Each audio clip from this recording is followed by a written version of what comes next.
Hi everyone. Well, welcome to the second segment of Adventures in Discipleship.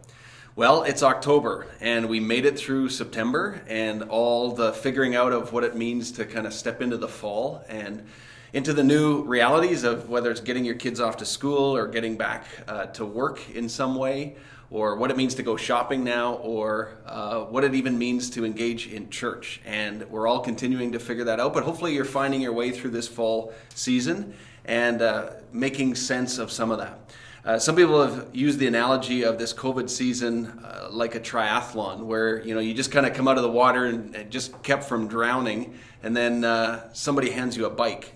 And then the next segment's going to be another long journey. And then at the end of that, you got actually a long run to go at the end also. And that's maybe a bit of what it's like. And I know some of you love triathlons, and I get that. Actually, I don't get that, but that's a whole nother story. But there's no doubt that they're exhausting. But the question is how do we actually stay healthy in a holistic way when it comes to our spiritual health, our mental health, our social health, and all the different parts of our lives?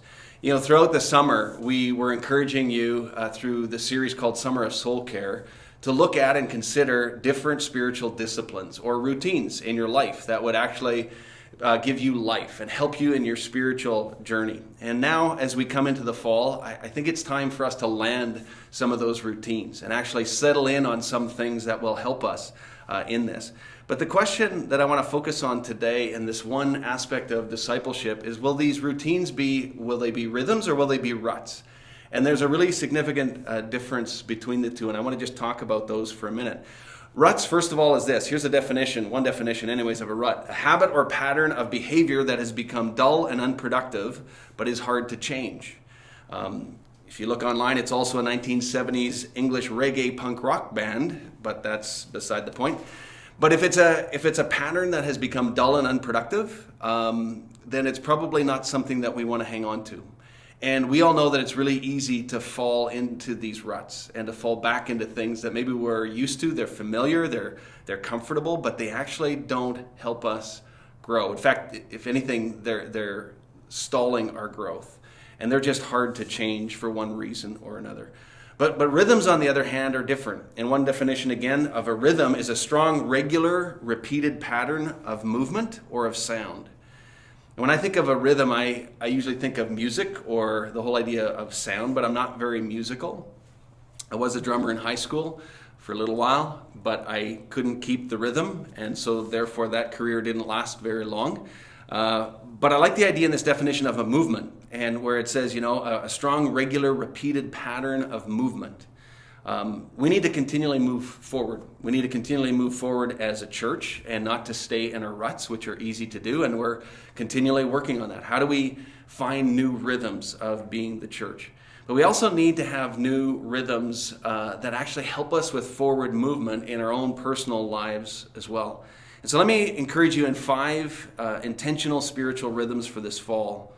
And the first rhythm that I want to encourage you in is just establishing a new Sunday routine. What is your Sunday routine going to look like as you enter into the fall? I think for most of us, the Sunday gathering of drawing into a corporate worship gathering in one way or another has been a really significant part of our spiritual worship. It's been part of our discipleship. It's been a really significant part of our spiritual lives. And now that we're trying to figure those things out individually and also corporately as a church, it's time to kind of establish and land some of those Sunday morning routines and to get back to some kind of rhythm in our life that helps us in our forward spiritual movement.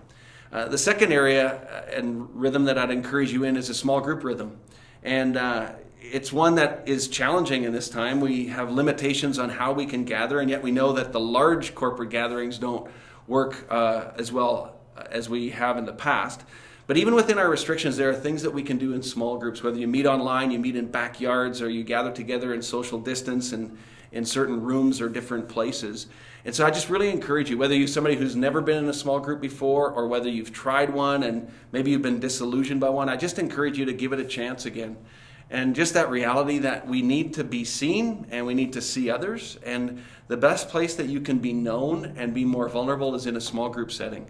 And so to think about what will your small group rhythm be throughout this fall. And then thirdly, a family rhythm. Every one of us needs to belong, and we all come from some kind of family. And some of us have maybe more of what you might call a traditional family. For others, maybe it's more of a fragmented or a mixed family. Others of you might be single or widowed or divorced. But the reality is that every one of us can be engaged in some expression of family. We all can have a family rhythm of some kind.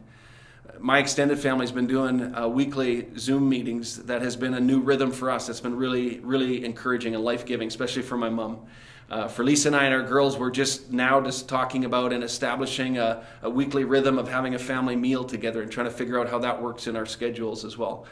For some of you, you might want to adopt a young family to pray for and connect with, or maybe it's a single mom, or maybe it's a single senior who you want to include into your family in one way or another. But I just encourage you to think about how will a unique family rhythm be part of your spiritual life. And then fourthly, I'd ask you to consider how you're going to engage in a global focus. What would your global rhythm look like, especially when you can't travel?